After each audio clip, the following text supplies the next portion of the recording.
한국방송통신사 오늘의 뉴스를 전해드립니다. 경기도 이천시가 이천시 마장면 덕평리 472, 615번지 외 다수 필지에 덕평 물류 측의 물류단지 설치를 위해 지구 단위를 하면서 개발 당시부터 공사를 마무리하는 과정에서 쓸모없는 땅을 기부 체납받아 특정 업체에 대한 봐주기식 행정을 해온 것이 아니냐는 의혹이 증폭되고 있습니다. 이천시 시민단체와 일부 지역 주민들에 따르면 덕평 물류 측은 지난 2009년부터 2014년까지 덕평리 615번지 외 일대 부지에 물류단지 조성을 위한 토목 작업을 하면서 지구 단위를 위해 일부 토지를 시 측에 기부 체납했습니다. 그러나 덕평 측이 당시 시 측에 기부 체납한 부지는 녹지, 유수지 등으로 쓸모없는 땅으로 알려졌으나 시가 이를 묵인한 채 기부 체납을 받은 후 개발 부담금을 75억여 원으로 산정한 뒤 기부 체납을 조건으로 개발이익 환수금을 탕감해 주었습니다.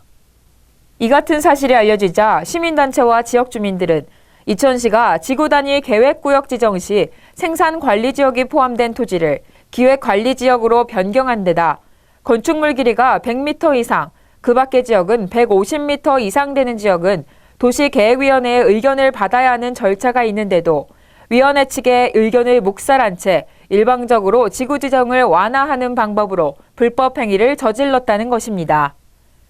특히 토목공사 후 단지 내 건축물에 있는 도로는 사업자가 의무적으로 확보해야 하는 일반 규정을 무시한 채 시민들이 사용하는 공용도로인 것처럼 조건을 붙여 도로변에 설치된 가로등 전기 사용료를 시에 부담시키는가 하면 청소도 시 측에서 도맡아 하고 있습니다.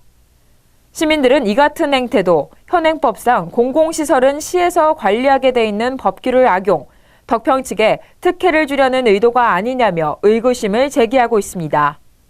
이천시와 시민단체들은 덕평 물류 측의 물류단지는 인허가 과정에서부터 준공까지 시 측과 유착된 의혹을 주고 있다며 시의회 측 행정감사를 거쳐 정확한 답변을 기다리고 있습니다.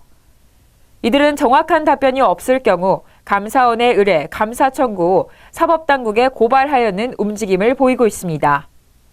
이 같은 문제와 관련 이천시 해당 부서 측은 대상 물류단지는 전임시장 당시 이루어진 것으로 당시 물류단지를 추진했던 담당자들도 모두 바뀐 상태라며 계속해서 답변이 늦어지고 있어 답변이 늦어질 경우 법적 문제로 확대될 조짐을 보이고 있습니다. 이상으로 한국방송통신사 뉴스였습니다.